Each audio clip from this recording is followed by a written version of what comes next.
I can't let her end up like Mayumi and that other girl. This time, I'm gonna do something. My opponent was a murderer who left no clues to his identity. I thought hard about what I could do to protect her from someone like that.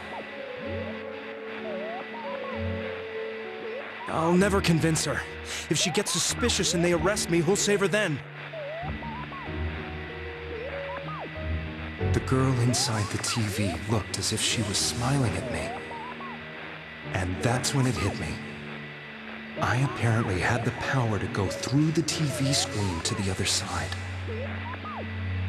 Then, what if I put her into the TV and give her shelter there before the killer gets her? What are you trying to tell me? That it's safe over there? Is that it? The girl inside the TV seemed to smile at me again. And I thought, no matter what kind of place it might be, it's better than being slaughtered. Once things calmed down, I could just let her out again. If she's inside the TV, there's no way they can find her. It felt as if everything was starting to come together in my mind. Could it be that Mayumi gave me that power to prevent any more victims from meeting her fate? Was it my mission to save people? But there was a big problem. If I explained the situation to the victim, they wouldn't understand. I had already tried that and failed miserably. It seemed the only thing I could do was to take them away. If that was my mission, I'd just have to do it. Or so I thought. Mayumi, please lend me your strength.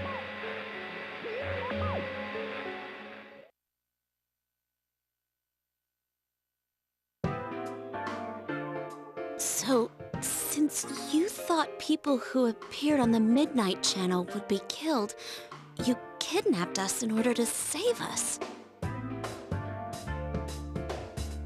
Mission? Give me a break! You never stopped and wondered about any of this? I thought I was the only one who could help them. I did call the police, but they didn't believe me. I knew the area well, thanks to my job. I had a large truck, and I could move around without suspicion. I thought my job as a delivery man would be the perfect cover for my mission. I thought no one else could do it. But are you telling me that I wasn't saving them? If a person is still within the TV world when the fog appears here, they will die. Beginning with Yukiko-san, the people you thought you had been saving were, in fact, in mortal peril. It was my friends here who really saved us all. I had a feeling that was it. When I went after that little girl and entered the TV myself, for the first time, I had some doubts about myself. You refer to Nanako-chan, correct? The police were after me, so I had to get away. But I still felt I needed to do everything I could to save that poor little girl. That's why I went in after her. But the TV world was completely different than I imagined. Such an abominable, grotesque place.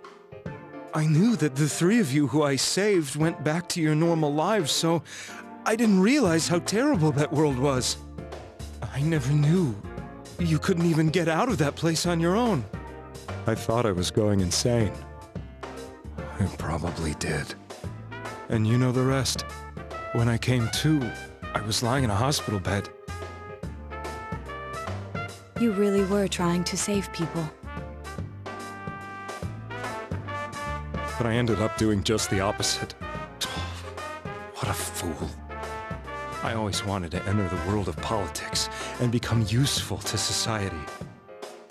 But after losing my job and the woman I loved, all I had left was this power.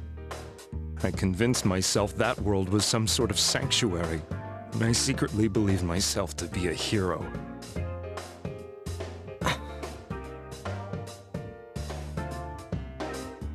I never doubted what I saw on TV and believed everything was as I wanted it to be. I didn't think for myself at all. That's why I couldn't protect them. I'm to blame for all of this.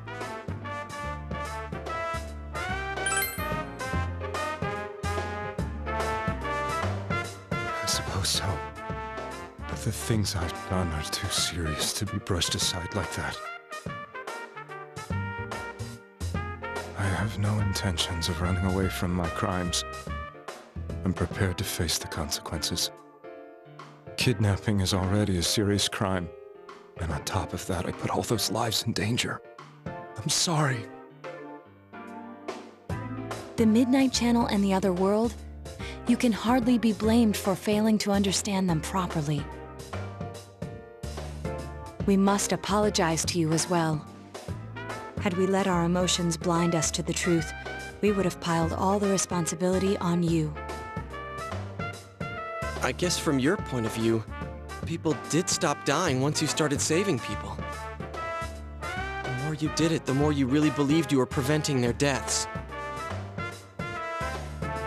I'm such a joke. I'm sorry. I'm getting a little tired.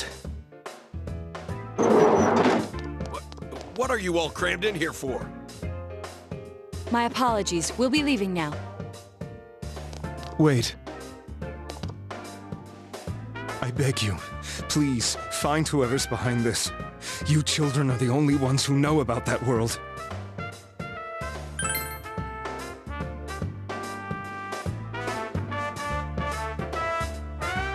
It's all clear now.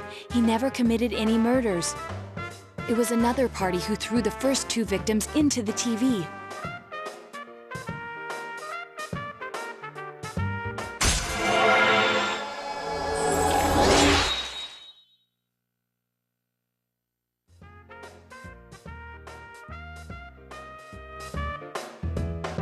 Now get out of here! I told you, he's almost ready to be transported. We can't have anything else happen. Sheesh. I better not see you rascals here again.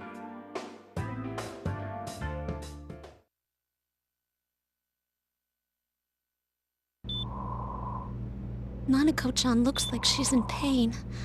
She's fighting for dear life. This was the last place we saw Teddy, right? He was so worried about her. How can he flake out like this when we have to find the real killer? The police consider the matter closed. We'll have to do all the investigation from here on out.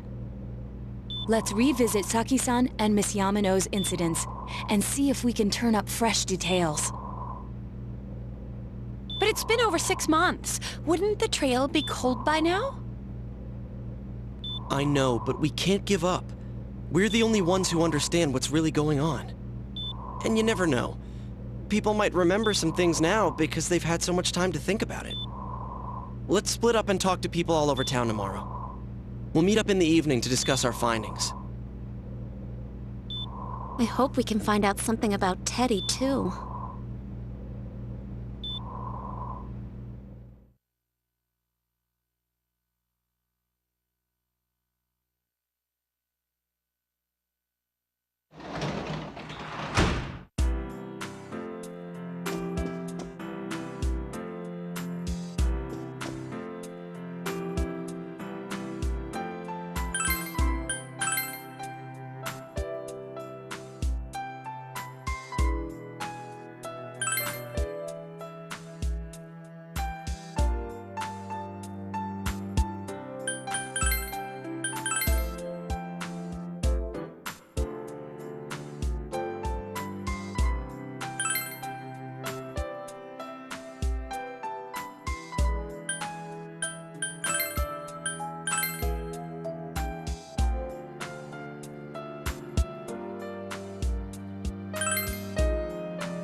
you.